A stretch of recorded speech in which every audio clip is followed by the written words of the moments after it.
20장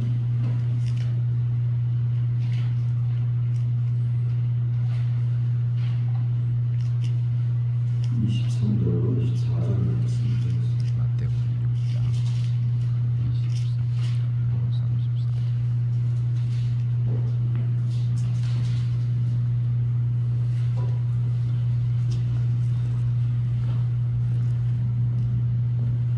마태복음 6장 23절부터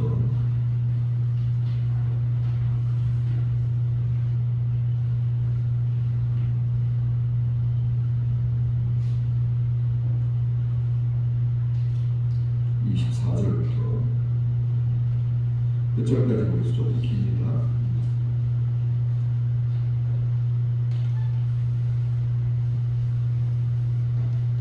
교독을 하면 한 사람이 두 주인을 섬기지 못할 것이니 꼭 이를 미워하고 저를 사랑하거나 꼭 이를 중히 여기고 저를 경히 여기리라.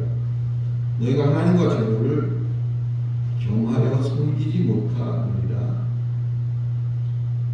여러분이 25절 그러므로 내가 너희에게 이르노니 목숨을 위하여 무엇을 먹을까 무엇을 마실까 몸을 위하여 무엇을 입을까 염려하지 말라. 목숨이 음식보다 중하지 아니하며 몸이 육보다 중하지 아니하냐.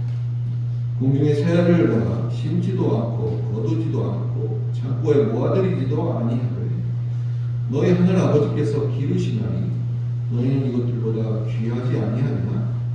너희 중에 누가 염려하고 한 자라도 구할 수 있겠느냐. 또 너희가 어찌 의복을 위하여 염려하느냐. 들의 백합화가 어떻게 자라는가 생각해보라. 수고도 아니하고 길쌈도 아니하느니라. 그러나 내가 너희에게 말하노니 솔로몬이 모든 영광을 이룬 것이 이 옷 하나나 갖지 못하였느니라. 오늘 있다가 내일 아궁에 던져지는 들풀도 하나님이 이렇게 입히시거든. 하물며 너희 가운데 믿음이 작은 자들아. 그러므로 염려하여 이르기를 무엇을 먹을까 무엇을 마실까 무엇을 입을까 하지 말라. 이는 다 이방인들이 구하는 것이라. 너희 하늘 아버지께서 이 모든 것이 너희에게 있어야 할 줄을 아시느니라. 그런즉 너희는 먼저 그의 나라와 그의 의를 구하라. 그리하면 이 모든 것이 너희에게 그러므로 내일 일을 위하여 염려하지 말라. 같이 합시다. 34절은 시작. 그러므로 내일 일을 위하여 염려하지 말라. 내일 일은 내일이 염려할 것이요. 그날의 괴로움을 그날 하라. 네.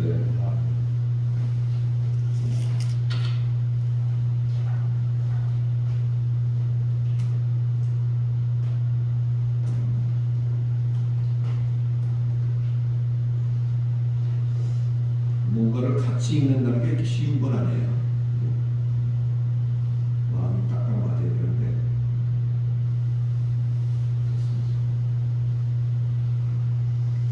날씨가 많이 추워졌어요. 다들 월동 준비에 한참. 다가올 겨울을 대비하는 거죠. 때를 알기 때문에. 그렇게 세상살이에서도 그 때에 맞게 사는 게 지혜로운 거죠.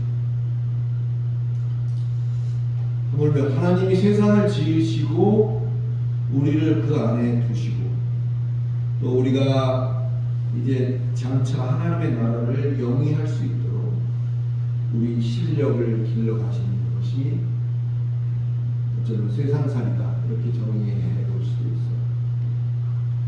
하나님의 큰 그림, 하나님의 빅픽처, 하나님의 때라는 것이 그것도 우리가 읽을 줄 알아야 것입니다.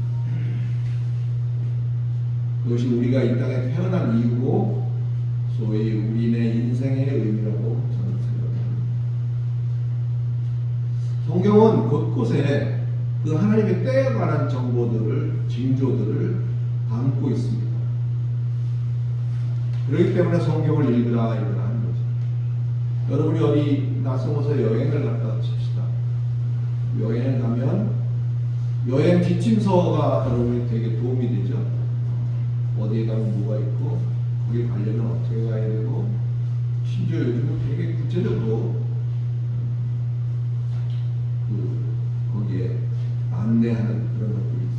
성경은 인생살이라는 어떤 그 여행의 하나의 지침서다 이렇게 얘기할 수가 있습니다. 수많은 정보들이 그 안에 있어요.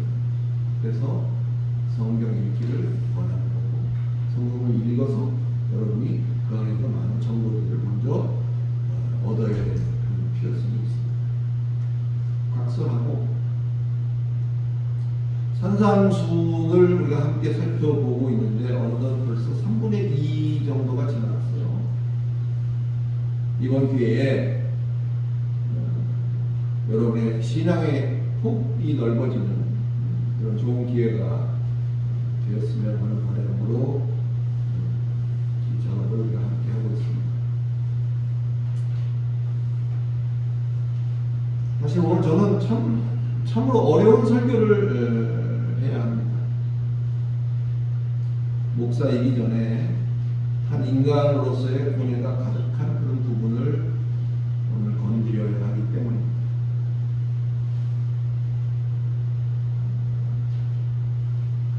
목회를 하면서 모든 것들이 완벽하기 때문에 여러분 앞에서 설교를 하고 여러분을 인도하는 게 아니죠. 저도 하나의 인간으로서 똑같은 뭐 특별히 다를 게 없어요.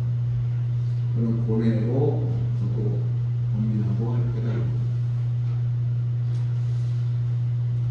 들어가기 전에 먼저 이 본문의 병행 구절이라고 할 수 있는 게 누가복음 16장이에요.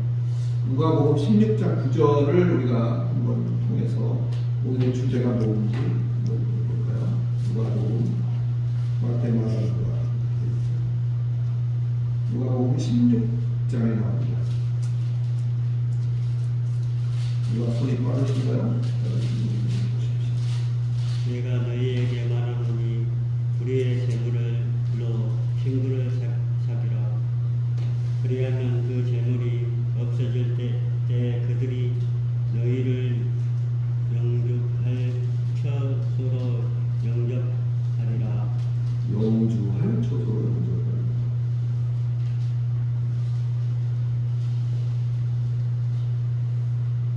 지극히 작은 것에 충성되면 큰 것에도 충성하고 지극히 작은 것에 불의하면 큰 것에 불의하리라. 13절에 보면 같이 읽습니다. 13절 시작. 집 하인이 그 주인을 섬길 수 없나니 혹 이를 미워하고 저를 사랑하거나 혹 이를 중히 여기고 저를 경히 여길 것입니다. 너희는 하나님과 재물을 병하여 섬길 수 없느니라. 우리가 아까 읽은 마태복음과 병행 구절입니다.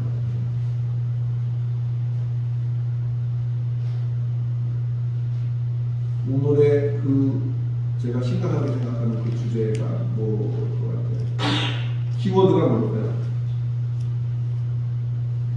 하나님과 재물. 누구를 섬길 것이냐? 예? 여러분의 선택은 무엇인가요? 아이고, 목사님 그걸 말씀이라고 하세요. 당연히 하나님 아닌가요?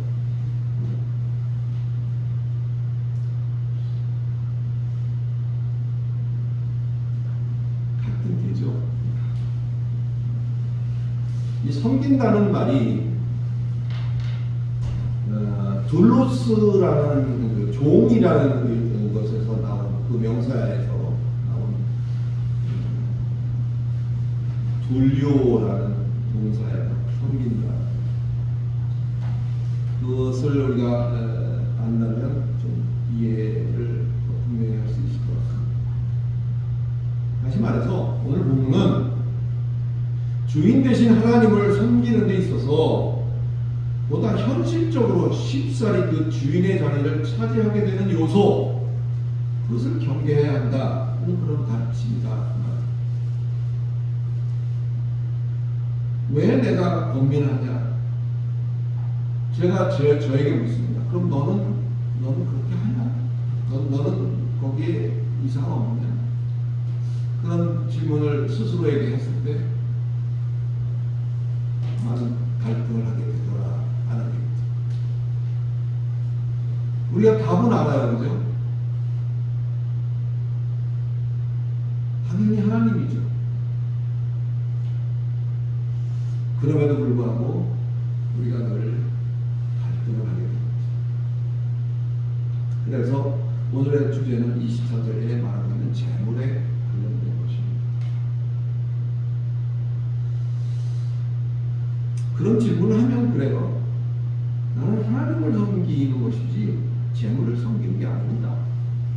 내가 재물을 갖게 되면 그 재물로 하나님을 더 잘 섬기게 될 것이고 그렇게 할 것입니다. 그런 얘기를 우리가 하죠. 그런 분도 계시고 그렇지 않은 분도 계시겠죠. 이 재물이라는 말이 그 헬라어로 보면 맘모나스입니다. 맘모나스. 같이 한번 해볼까요? 시작. 맘모나스. 맘모나스. 맘모나스 저 처음에 들을 때 빵 생각이 나더라고요. 맘모스 빵이 명품이죠. 맘모나스. 세이어라는 그 주석가가 이 맘모나스에 대해서 설명을 덧붙이기를 뭐라고 했냐면 보물은 보물인데 재화는 재화인데 사람들이 든든해하는 보물이다. 든든해하는. 사람들이 든든해한다는 표현을 여러분 이해하시죠? 뭔가 있으면 좀 든든한 게 있잖아요. 아무것도 없으면 좀 그렇지 못한 자신감도 떨어지고 그런 부분도 있습니다. 사람들이 든든해하는 그런 보물, 재물, 재화 그것이 맘모나스의 의미이다라고 세이어는 말하고 있어요. 그리고 그는 이 말이 든든해한다는 것은 신뢰한다는 거예요. 사람들이 뭔가 믿는 구석이 있는 거죠. 여러분 이런 표현을 해야 될까요? 통장에 제로에 가까운 수치가 있을 때하고 통장에 뭔가 좀 이렇게 좀 쌓여 있을 때하고 그 느낌이 어때요? 좀 다르잖아요. 그 히브리어 아만이라는 게 있습니다. 아만. 이것이 나중에 아멘으로 돼서 우리가 아멘 많이 하죠. 그 아멘이라는 뜻은 믿는다는 뜻이에요. 그 헬라어의 피스티오랑 똑같은 말입니다. 히브리어의 이 아만이라는 데서부터 결국은 아만이라는 것은 신뢰한다, 믿는다는 거거든요. 그 재물에 갖고 있는 재물을 정의하는 데 있어서 이 아만이 빠질 수가 없는 거예요. 재물을 사람들이 거기에 뭔가 좀 든든해지고 뭔가 좀 그런 느낌을 거기에서 받을 수 있다. 그래서 그런 얘기도 하고 있는 것입니다. 그렇다면 재물의 정의가 뭐죠? 모아놓은 물질을 말합니다. 모아놓은 물질. 우리가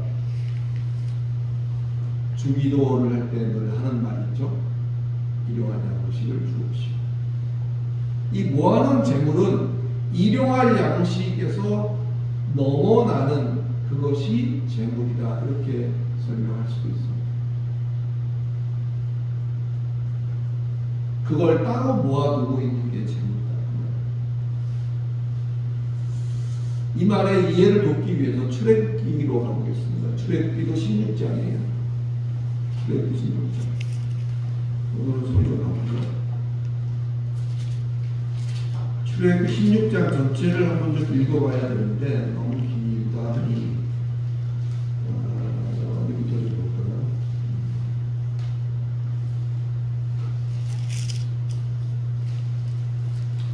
뭐 16장 16절 정도 보겠습니다. 여호와께서 이같이 명령하시기를 너희 각 사람은 먹을 만큼만 이것을 거둘지니 너희 사람 수요대로 한 사람에게 허용된 양이 한 오멜씩 거두되 각 사람이 그의 장막에 있는 자를 위하여 거둘지니라 하셨느니라. 이스라엘 자손이 그와 같이 하였더니 그 거둔 것이 많기도 하고 적기도 하나 고멜로 되어본즉 많이 거둔 자도 나눔이 없고 적게 거둔 자도 부족함이 없이 각 사람은 먹을 만큼만 거두었다.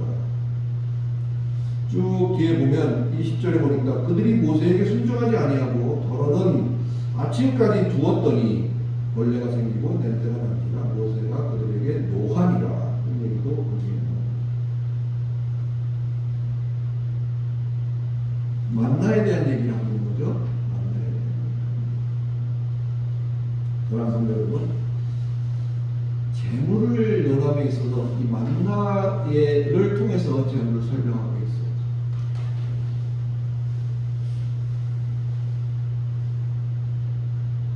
만남의 가르침이 무엇일까요? 하나님은 우리를 너무 잘 아시기 때문에 철저하게 우리를 제한이라는 그런 틀 속에 두시기를 하나님은 원하시는 거예요. 우리의 입장에서 한번 생각해보세요. 되게 불편합니다. 왜? 그냥 한꺼번에 한 달치를 주면 한 달 동안 그냥 그거 딱 먹고 이렇게 하면 될 텐데 하루 먹고 다음날 또 주워서 또 먹고 다음날 또 주워서 또 먹고 그저 안식일이 되면 이틀치를 딱 또 정확하게 이틀치를 주시는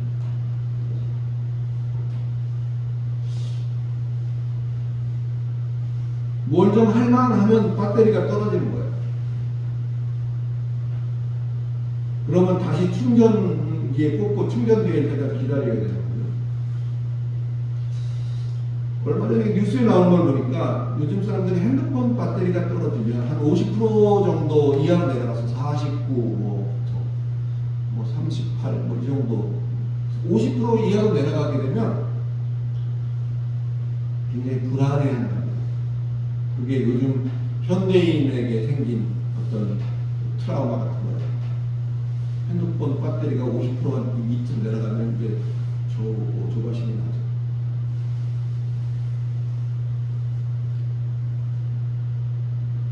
하나님이 우리에게 일용할 양식을 주시옵소서. 또 일용할 양식이라는 말의 뜻 속에는 이와 같은 만나의 개념이 들어있는 겁니다.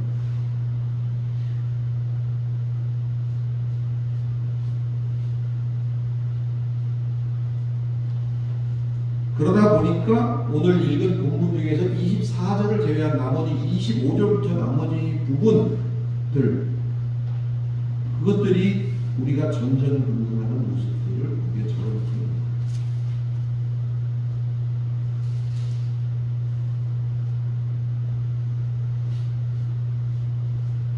염려하는 게 많죠. 목숨을 위하여 뭘 먹어야 되느냐, 또 무엇을 입어야 되는가, 이런 고민들을 하죠.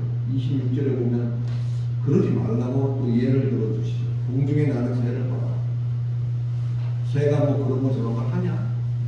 그럼에도 불구하고 하나님이 기르신다. 염려하지 마라. 염려한다고 키 한 뼘이라도 더 커질 사람이 있냐? 꽃들도 많아. 꽃이 뭘 어떻게 뭘 하는 건 없지만 천천히 또 피어가지는 그 꽃들. 뭐 이런 그 이후의 내용들 전부 다 그 24절의 내용을 보완 설명하고 계십니다. 24절이 뭐예요? 두 주인을 섬기지 못할 것이니 이를 미워하고 저를 사랑하거나 이를 중히 여기고 저를 경하게 여기거나 그럴 수밖에 없다. 너희가 하나님과 재물을 같이 동시에 섬길 수는 없다. 라고 말씀하시고 그 뒤에 34절까지 얘기로 보충 설명을 하고 계신 것입니다. 이해되시죠? 결국 소위 말하면 그 충전하시는 이 우리에게 충전하시는 일을 의지해야 된다는 것이 싫은 거예요. 그게 불편한 거예요. 그러니까 기왕 주실 거 좀 넉넉히 주세요. 그 말입니다. 매일매일 이거 너무 힘들어요. 그러다가 혹시 잠깐 이게 잊어버리시면 어떻게 해요? 우리는 뭐 이제 이런 얘기. 뭔가 좀 잊어버릴 때를 대비해서 따로 이렇게 비축해 놓고 그때가 되면 이것을 든든한 거죠. 이 있으면 지금 아까부터 하고 있는 얘기의 하나의 흐름입니다. 이 부분에 대한 질문을 제가 저에게 했을 때 저도 자유하지 못하더라. 그 얘기도 아까 했습니다.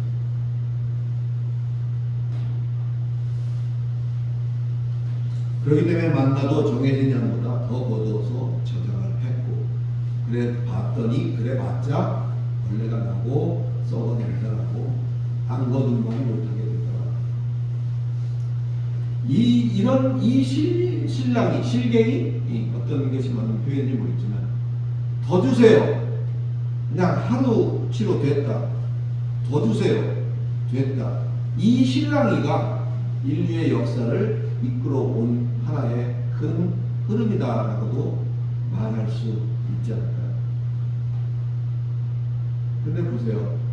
이 빵 문제가 해결이 되면요.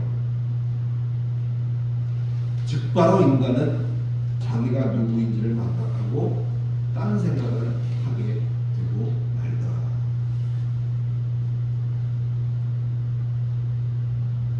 하나님이 왜 그와 같은 방법을 취하셨어요?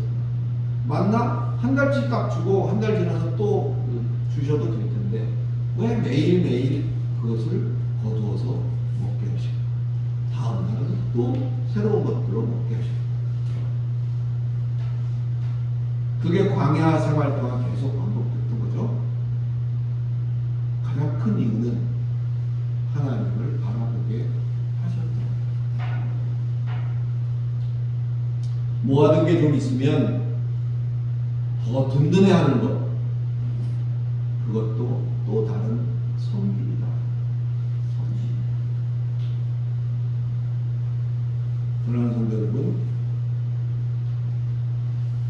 왜 필요악 정도로 인식하고 있는 이 재물을 우리가 그토록 경계해야 할 대상으로 꼽는지 여러분은 이와 같은 것들을 통해서 깨달아지시겠다.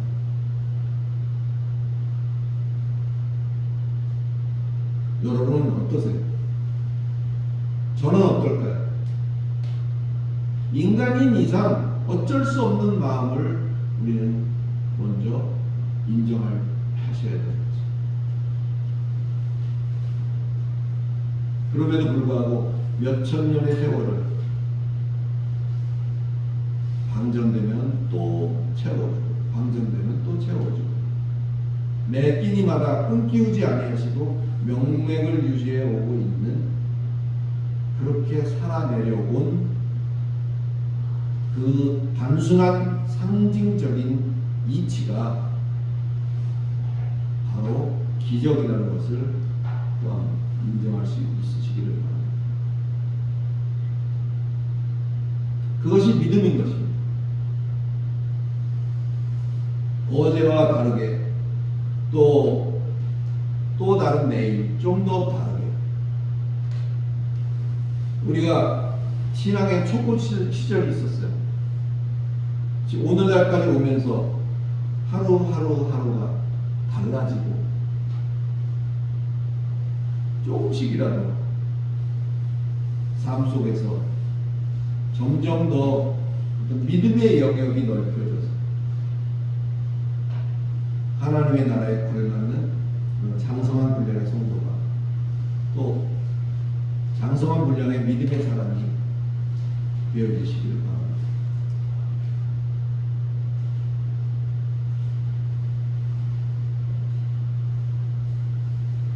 재물이라는 말이 이 맘모나스라고 하는데 이 맘모나스는 맘몬이라고 하는 것에서 유래됐어요. 머니라는 말도 그 맘몬의 그 맘자하고 관련되어서 머니가 되는 것이라고 이야기를 합니다. 하나님과 맘몬, 이 재물이라고 우리 성경은 거의 거의 번역이 됐고요. 킹제임스 버전에만 누가복음의 이 16장 13절, 9절 쪽에서의 말씀을 만몬이라고 번역을 했어요. 하나님과 만몬을 동시에 겸하여 섬길 수 없다. 비록 이것이 그냥 하나님과 돈, 하나님과 재물 이렇게 보기보다는 하나님과 만몬이라는 그 어떤 동시에 섬길 수 없는, 절충의 여지가 없는 그러한 것들을 말하고 있습니다. 그러한 성도 여러분,